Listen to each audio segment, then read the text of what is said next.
Selang-selang Managara Bahani Kritising Dewa Maka Pelayaman Kini BJP Bodong Bahati Kasha Kepelayaman Botok Tikai Zaka Aramajaka Tibra Bidan Shabani Kokpang Eba Amsini MLA Bisho Bodoshan Pro Porishod Chairperson Pradesha Sarkar Mondol Kasko Shamal Nat Khobei Kebama BJP Bodoni Shamong Tanirao Asala Kokshana Tagai Haste Kerong Koksapani Kokpang Bisho Bodoshan Taka Narendra Modi Tabukbai White Ham Moje Bukhari Asutayo Asonga Thagi Tongo Abo Laibungo Sijangai Tamari Hinba Laibungo Jawaharlal Nehruni Yaglo Tabukno Obohaike Moje Bukhari Narendra Modi White Ham Deremni Moje Bukhari Asutayo Asonga Thagi Tongo Asasimi Ashara Shaltang Tripote Shalka Tripura Asutani Kepelayaman BJP ni Khorogini Pogo Sawai Khanarika প্রিয় ধর্মনগরবাসী যে 20,000 এখানে chairman পদ্ধতি সরকার মন্ডল সভাপতি শ্যামলনাথ সহ আমার ভারতীয় জনতা পার্টির বিভিন্ন স্তরের ভাই বোন নেতৃবৃন্দ বিভিন্ন সমর্থক ভাই বোনেরা গতকালের যে ফলাফল 20,547 ভোট 45 ভোটে আপনারা এই কেন্দ্রের প্রার্থীকে জয়ী করেছেন। কৃতিত্ব আমার একার নয়, কৃতিত্ব আপনাদের সকলের সকল ভোটার দুহাত ভরে প্রাণ খুলে মনের সমস্ত জ্বালা মিটিয়ে সিপিএম এবং কংগ্রেসকে দুহাত দিয়ে ছুঁড়ে ফেলিয়ে বুঝিয়ে দিয়েছেন এ রাজ্যে সিপিএম আর কংগ্রেসের কোন স্থান নেই। লক্ষ্য করুন, যখন আমাদের প্রার্থী ঘোষণা হয় কত রকম গালগপ্পের আলাপ, কত রকম ফেসবুক ইনস্টাগ্রাম কি বলে কৃতি সিং বহিরাগত, ওনাকে কি পাওয়া যাবে কিনা, অনেকের মনে গোসা, ট্রাইবেল অনেক রাগ, বাঙালি অনেক গোসা, কেউ এরকম সেন্টিমেন্টাল নিয়েছে, এখান থেকে কিছু কিছু অপপ্রচার হয়। আমি বারবার বলেছি যে কৃতি সিং দেববর্মা মহোদয় কয়েক লক্ষ ভোটে জিতবেন এবং গতকালকে ফলাফল দেখেছেন 4,87,000 ভোটে এই এলাকার ত্রিপুরা সিং কৃতি সিং দেববর্মা মহোদয়কে আপনার করেছেন। এটা আমাদের কোনো কৃতিত্ব নেই।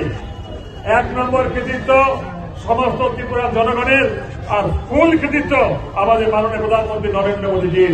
ওনার নেতৃত্বে আমরা ভারতবর্ষকে এগিয়ে নিয়ে যাব। আমার শেষ কথা, আমরা মানুষের জন্য সমর্পিত প্রাণ, আমরা ধর্মনগরের উন্নয়নের জন্য সমর্পিত প্রাণ। আর পাশাপাশি আমাদের কতগুলো বক্তব্য আছে, চাঁদাবাজি জুলুমবাজি নেই, মানুষ শান্তিতে থাকতে হবে, সে ব্যবসায়ী হোক কর্মচারী হোক, কারোর উপরে যেন কোন রকম চাঁদাবাজি জুলুমবাজি কোন রকম আক্রমণ হুলুম যদি না হয়।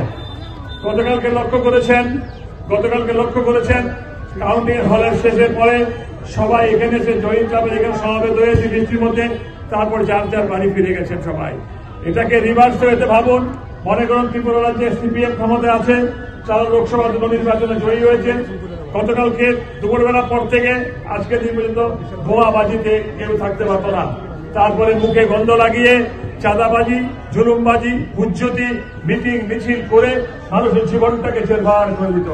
আমরা আনন্দ উৎসব করছি, মাত্র 1 ঘন্টার অনুষ্ঠান, টাউন হল থেকে বেরিয়ে বিবেকানন্দ থেকে বেরিয়ে এখানে এসেছি। সবাইকে জানান দিয়ে যেতে চাই, এখানে সবাই স্বাধীন, সবাই ভালোবাসার মানুষ, সবাই শান্তি সুখে সমৃদ্ধিতে থাকবে, এটা আমাদের নৈতিক কর্তব্য। কোন রকম বোমাবাজি নাই প্লিজ। এগুলিও দুষ্ট, এগুলো অরিজিনাল দেখাবো মিটিং মিছিল আইতো না ফাঁকে দেয় বাজি ফুটে, ভাই যে বাজি ফুটা তাকে বাজি ফুটানো বন্ধ করো। আজকে মনে আছে আমরা যেদিন মিছিল করেছি প্রতিবাদ মিছিল, তার থেকে আজকে 3 গুণ মানুষ বেশি। দেখি লই বুঝি লই শেপ লই হিতা কিতা কয় ঠিক না নি, লড়াই করতে নেমেছি। আর সিপিএম কংগ্রেস তো আমাদের কাছে কোনো হিসাবেই নাই। এই যে সিপিএম কংগ্রেস বলেছে কৃতি সিং দেববর্মা মহোদয়া উনি বাইরে, আরে বাজুবন রিয়াং তো 4-5 বার জয়ী হয়েছেন ত্রিপুরা রাজ্য থেকে। কয়জন চিনেন বাজুবন বাবুকে?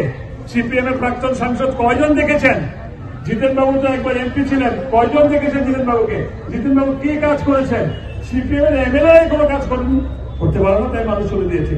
তাই আমার বক্তব্য, আমি এক্ষুনি বক্তব্য শেষ করবো।